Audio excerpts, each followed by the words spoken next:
Dear friends, ആ കാണുന്നത് ഒടിഞ്ഞ കൊലയല്ല, ഞാൻ വിളവെടുക്കാൻ വേണ്ടി പകുതി കൊത്തിവെച്ച മൈസൂർ വാഴയാണ്.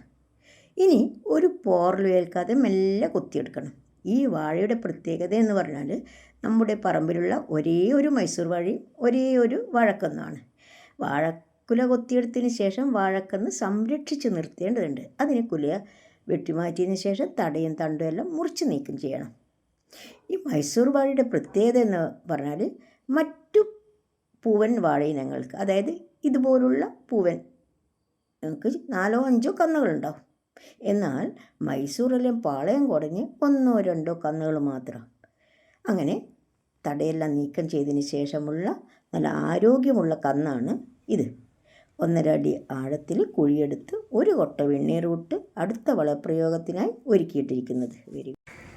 നമ്മൾ പണ്ട് മുതലേ കൃഷിയിൽ ഉപയോഗിച്ച് വരുന്ന ജൈവ വളങ്ങളിൽ പ്രധാനപ്പെട്ടവയാണല്ലോ കാലിവളവും കമ്പോസ്റ്റും. പക്ഷെ ഇത് കാലിവളമല്ല, കോഴിവളമാണ്. അതായത് ജൈവവളങ്ങളിൽ ഏറ്റവും ഗുണമേന്മയുള്ള വളം. കാലിവളത്തിനേക്കാൾ 4 ഇരട്ടി മേന്മയേറിയതാണ് ഈ വളം. ചെടികളെ കരുത്തോടെ വളരാൻ സഹായിക്കുന്ന പ്രാഥമിക മൂലകങ്ങൾ NPK, അതായത് നൈട്രജൻ, ഫോസ്ഫറസ്, പൊട്ടാസ്യം ധാരാളം അടങ്ങിയിരിക്കുന്ന കോഴിവളം ഈ ചെടികൾക്ക് ഇട്ട് കൊടുത്താൽ മികച്ച വിളവ് കിട്ടും.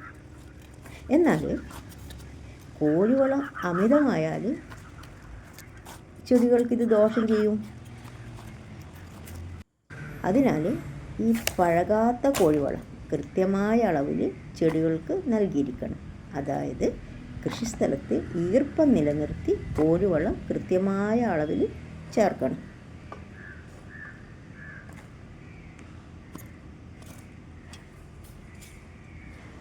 കോഴിവളമോ കാലിവളമോ എന്തായാലും നമ്മൾ ശ്രദ്ധിക്കേണ്ട കാര്യം എന്ന് പറഞ്ഞാൽ ഇതുപോലുള്ള പുഴുക്കളാണ്.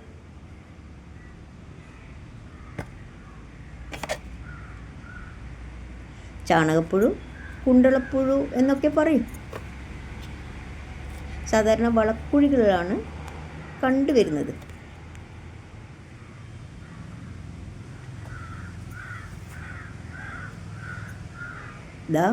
വിരുന്നുകാർ എത്തിയല്ലോ.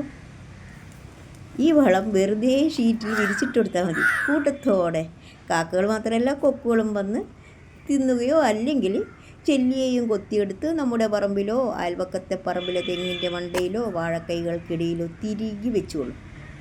അതായത് നമ്മുടെ മാത്രമല്ല, ഒരു നാട്ടിലെ മുഴുവൻ തെങ്ങുകളെ നശിപ്പിക്കുന്ന കൊമ്പൻ ചെല്ലിയുടെ കാര്യമാണ് പറയുന്നത്. അതുകൊണ്ട്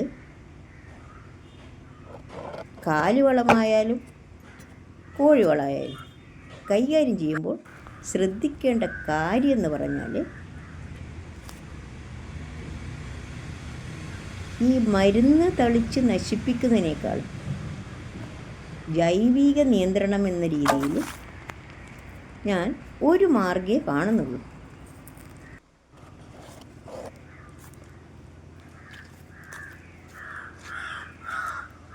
ഇതാണ് ആ മാർഗം.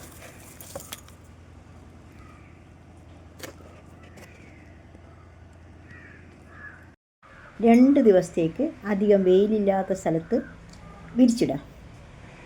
ഇനി ബാക്കി ഇവർ ചെയ്തോളൂ.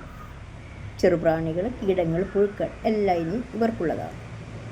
അപ്പോഴേക്കും നമുക്ക് വെണ്ണീരിൻ്റെ മുകളിൽ ചപ്പുചവറുകളും പച്ചിലകളും വാഴയിലകളും കൊണ്ട് നിറക്കാം. ശേഷം 2 കിലോ കോഴിവളവും ചേർത്ത് മണ്ണ് കയറ്റി കൊടുക്കണം.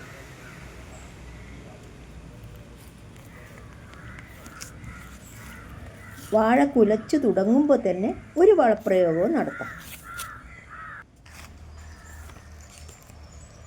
തൃപ്തികരമായ ഒരു വളപ്രയോഗം. ഇതിൽ നിന്നൊരു 10 കിലോ മൈസൂർ കുല പ്രതീക്ഷിക്കാം, അല്ലേ? ഇഷ്ടമായ please like and support. Thank you for watching.